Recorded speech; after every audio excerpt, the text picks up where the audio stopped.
여러분 안녕하십니까? 광주 MBC 뉴스투데이입니다. 먼저 오늘의 주요 뉴스입니다. 극우 성향의 네티즌과 종편방송 출연자들에 대한 검찰 수사가 빨라지고 있습니다. 5.18을 왜곡하거나 폄훼한 이들이 조만간 소환 조사를 받을 것으로 보입니다. 재판 과정에서 피고인에게 욕설을 한 여검사가 우발적이었고 사회상규에 반하지 않는다는 이유로 죄 없음 처분을 받았습니다. 여름 휴가철 물놀이 시설들의 안전관리가 여전히 허술합니다. 내년 F1 대회의 한국 개최가 불투명하다는 외신 보도가 잇따르고 있는 가운데 대회 조직위원회는 사실 무근이라고 밝혔습니다. 지난주 장흥의 리조트 수영장에서 5살 어린이가 숨지는 사고가 발생했습니다. 그런데 이 같은 인명사고 이후에도 물놀이 시설은 여전히 허술하게 관리되고 있습니다. 김용 기자입니다. 지난달 28일 5살 어린이가 성인용 수영장에 빠져 숨진 장흥의 한 리조트. 사고 다음 날 단 하루 휴장한 뒤 곧바로 영업을 재개했습니다.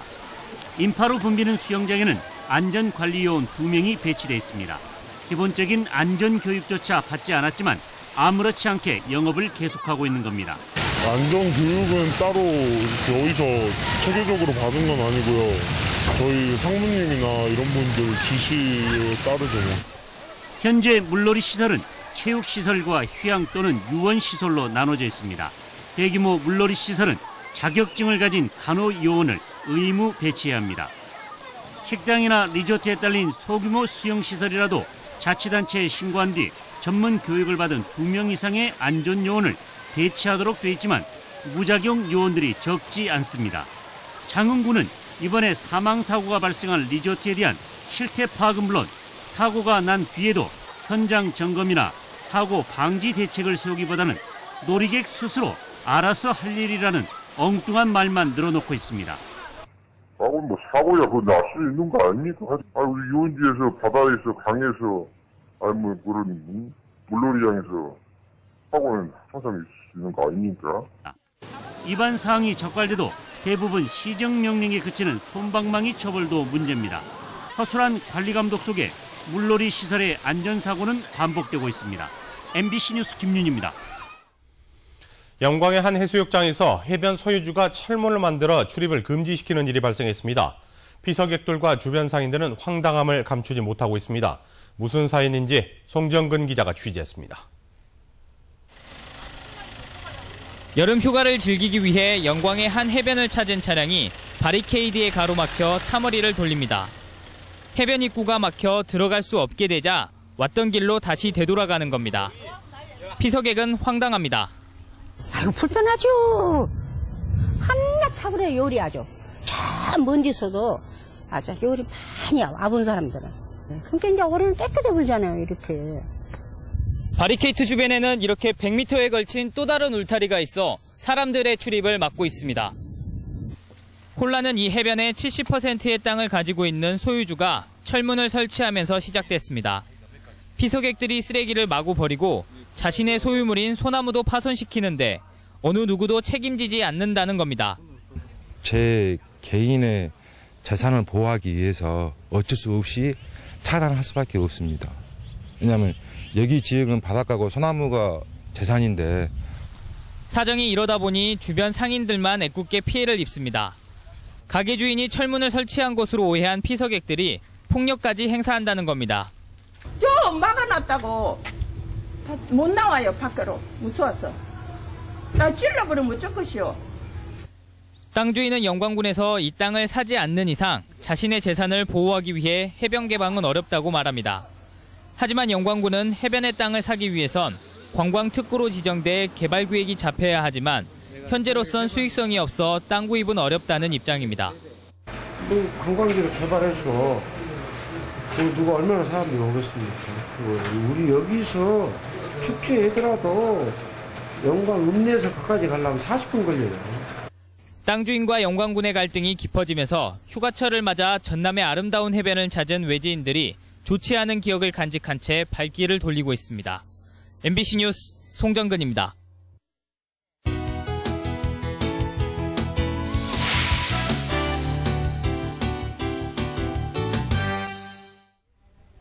올 여름 피서 계획은 세우셨는지요? 광주 MBC는 여름 휴가 계획으로 오늘부터 잘 알려지지 않은 휴가지나 이색적인 피서법을 소개합니다.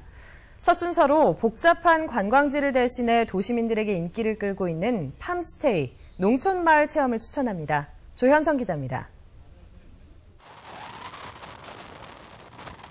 굽이굽이 산길을 따라 한참을 올라가야 모습을 드러내는 한적한 시골 마을.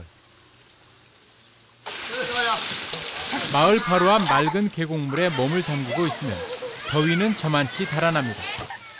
너무 차갑지도 너무 깊지도 않아 가족끼리 오붓하게 물놀이를 즐기기에 더없이 좋습니다.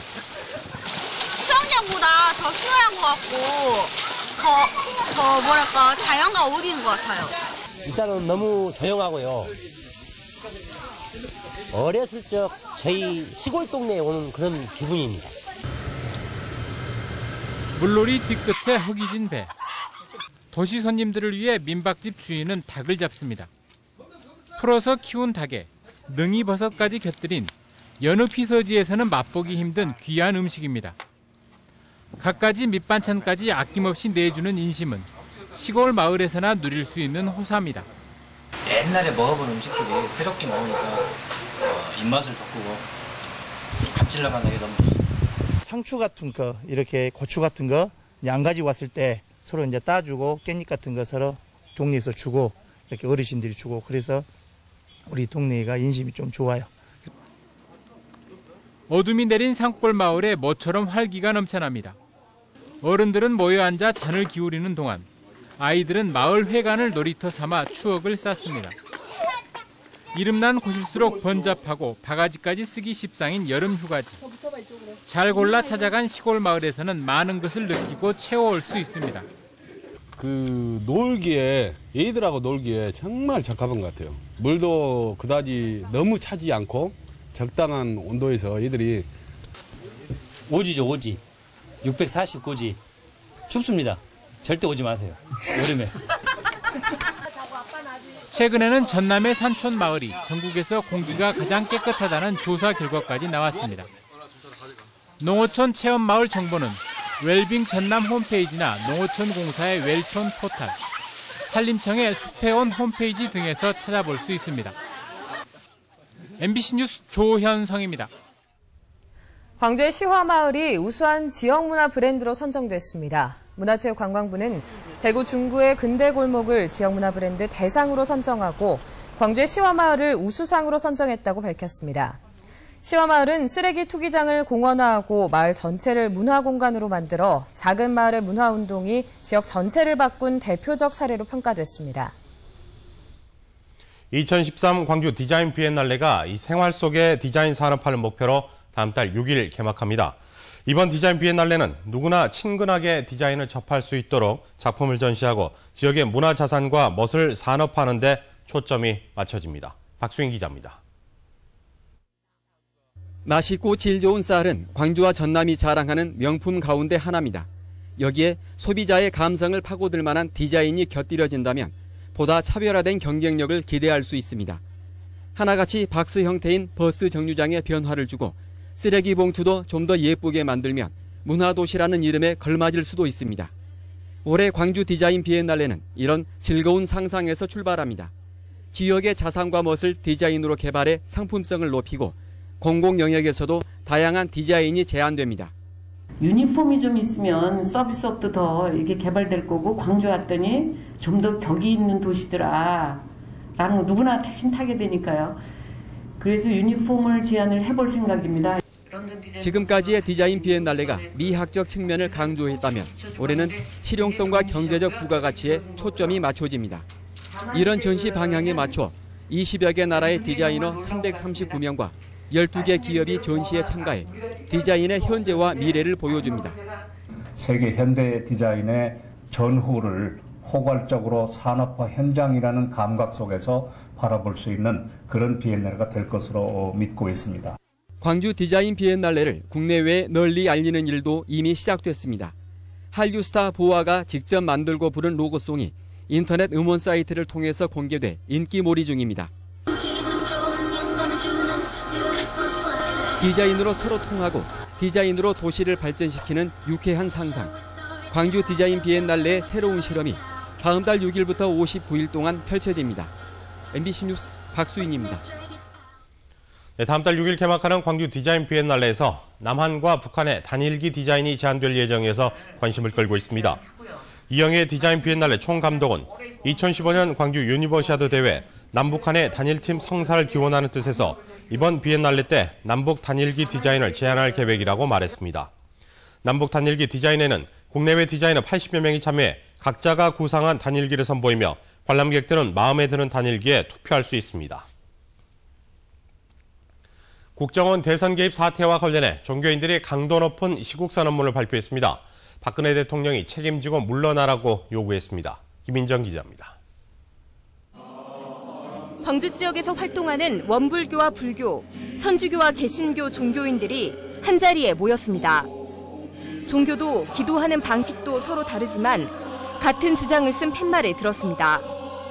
박근혜 대통령이 국정원 사태에 책임지고 물러나라고 촉구하는 겁니다. 종교인들은 하물며 이미 대통령이 된 뒤라도 잘못을 저지르면 물러나는 게 마땅한데 정권이 불법에 힘입어 생겨난 것이라면 이를 합법적 정권이라 할 수 있는 것이냐며 퇴진을 요구했습니다. 박근혜 정권이 합법적 정권이라고 할 수 있겠는가? 국민 한 사람의 소중한 투표가 아무짝에도 쓸모없게 되어버린 세계적 웃음거리를 어떻게 수용하라는 말인가? 이들은 국정원 해체도 함께 요구했습니다. 국정원이 18대 대선을 조직적으로 조작하고 음해했다며 스스로 법을 어기고 국가기관임을 부정했다고 비난했습니다. 국정원 시국선언이 국내를 넘어 해외로까지 번지고 있는 가운데 4대 종단 종교인들이 대통령의 하야를 주장한 건 이번이 처음입니다. MBC 뉴스 김인정입니다. 법정에서 피고인에게 욕설을 한 검사가 죄 없음 처분을 받았습니다.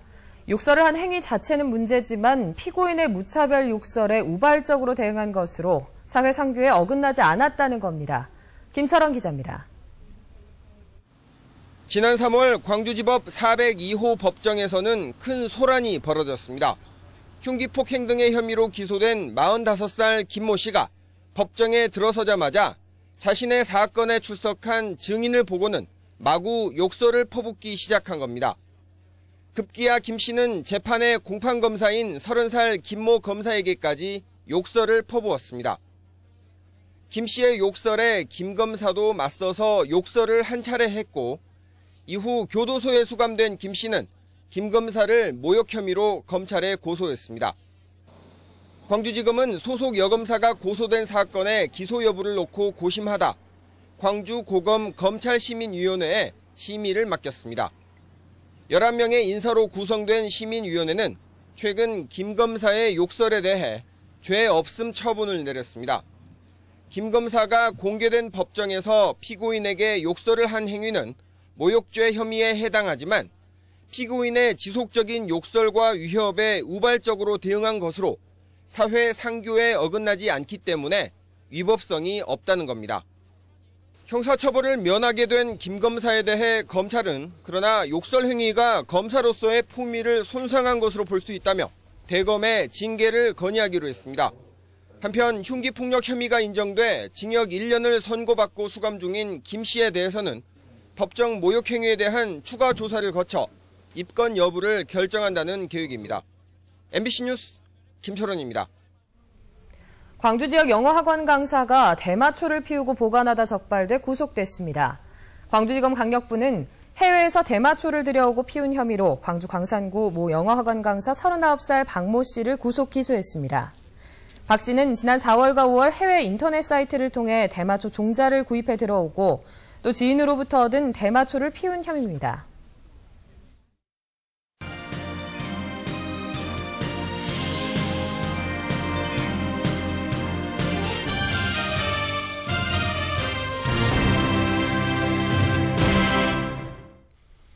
순천시 주안면에 들어설 예정인 가축분열 처리장과 관련해 인근 주민들이 혐오시설이라며 처리장 설치에 강력하게 반대하고 있습니다. 하지만 건축 허가권자인 순천시와 사업자 측은 법적으로 아무런 문제가 없다며 설치 강행 의사를 보여 주민과의 마찰이 우려되고 있습니다.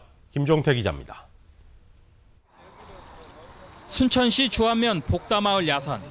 이곳 7,400여 제곱미터 부지에 하루에만 86톤의 가축 분뇨를 처리하는 시설이 들어섭니다. 분뇨 처리 과정에서는 하루 3,000kW의 전력과 퇴비를 생산할 수 있습니다. 순천시는 신재생 에너지 사업으로 가축 분뇨의 안정적인 처리가 가능하다며 올해 초 건축 허가와 함께 사업비 지원에 나서기로 했습니다. 가축 분뇨를 이용해서 신재생 에너지, 곧 전기를 생산할 수 있는 시설을 또 갖출 뿐만 아니라 양질의 액비를 생산해가지고 축산과 경작농가가 연계된 자연 순환 농업을 활성화하기 위한 그런 사업입니다. 하지만 인근 주민들은 분뇨 처리장이 혐오 시설이라며 처리장 설치에 강력하게 반대하고 나섰습니다. 3개 마을과 100여 미터도 떨어지지 않은 곳에 분뇨 처리장이 들어서는 데다 주암호 상류 지역으로 상수원이 오염될 수 있다는 것입니다. 이미 주암면에 쓰레기 소각장이 들어서 있고 양돈 농가가 3곳밖에 없는데도 주민 동의 없이 분뇨 처리장 설치를 주암면에 고집하는 이유를 알 수 없다고 반발하고 있습니다. 순천시에서도 주암면이 가장 축산을 적게 하고 있어요. 그런데 해필이면 주암에 와서 이런 혐오 시설을 설치해가지고 민원을 야기하고 있는 것 자체가 도대체 누구를 위한 행정인지. 시의회도 순천시의 사업비 지원에 반대 입장을 보이며 수차례 처리장 관련 예산 삭감에 나섰습니다. 작년 추경과 본 예산 그리고 금년 2회 정기 추경 때 국도 12 포함해서 33억 예산을 전액을 삭감을 했었습니다. 이러한 것은 우리 주안면은 절대로 안 된다는 것입니다. 혐오 시설이냐 아니면 친환경 에너지 시설이냐. 사업을 강행하려는 순천시와 인근 주민들의 강력한 반대 사이에서 가축 분뇨 처리장 사업을 둘러싼 논란은 당분간 계속될 것으로 보입니다. MBC 뉴스 김종태입니다. 세계수영대회 공문서 위조 사건에 대해 광주시 의회가 진상을 조사하기로 함에 따라 광주시와 수영대회 유치위원회가 어떻게 대응할지 주목됩니다. 광주시 의회 홍인하 행정자치위원장은 공문서 위조의 경위와 배경 등을 조사하기 위해 오는 5일 행정자치위원회 전체 회의를 열기로 하고 관련자들에게 출석을 요구했습니다. 이에 대해 광주시 관계자들은 출석하기로 한 반면 유치위원회 관계자들은 검찰 수사가 진행 중이라는 이유로 출석하지 않기로 한 것으로 알려졌습니다. 광주국제문화교류협의회와 광주미술협회, 광주문화원연합회가 공동으로 기자회견을 열고 세계 수영선수권대회 정부가 재정을 지원하라고 촉구했습니다. 이들 단체는 광주시의 잘못에 대해서는 광주시가 책임을 지면 될 것이라며 정부는 수영대회가 온 국민의 축제가 될 수 있도록 대승적 차원에서 협력하라고 요구했습니다. 광주은행 노조가 새 행장을 빨리 선임해 줄 것을 촉구하고 나섰습니다. 광주은행 노조는 성명을 내고 지난 6월 후보자 공모 마감 후 한 달이 지나도록 면접 일정조차 잡지 못하는 것은 이순우 우리금융회장의 인사 개입에 따른 제 식구 감싸기라고 주장했습니다. 노조는 또 지역 정서에 반하고 민영화에 역행하는 낙하산 CEO 선임을 강력히 반대한다고 강조했습니다.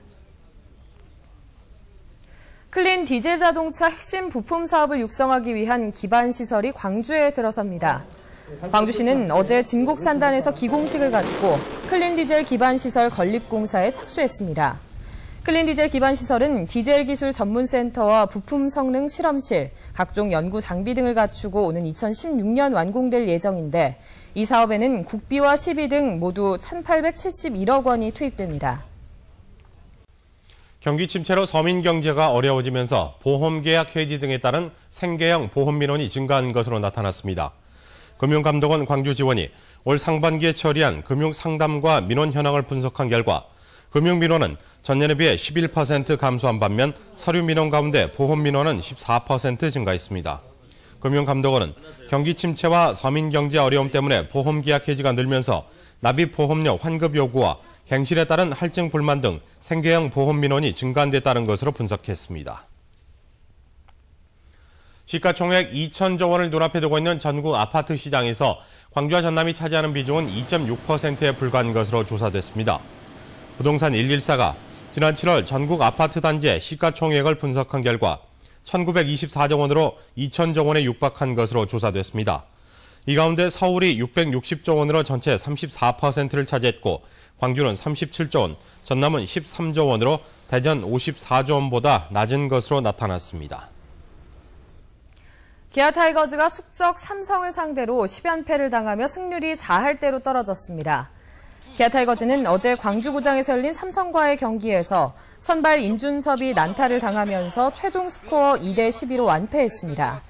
기아는 어제 패배로 38승 39패 2무를 기록하며 힘겹게 유지했던 5할 승률을 지키지 못했습니다.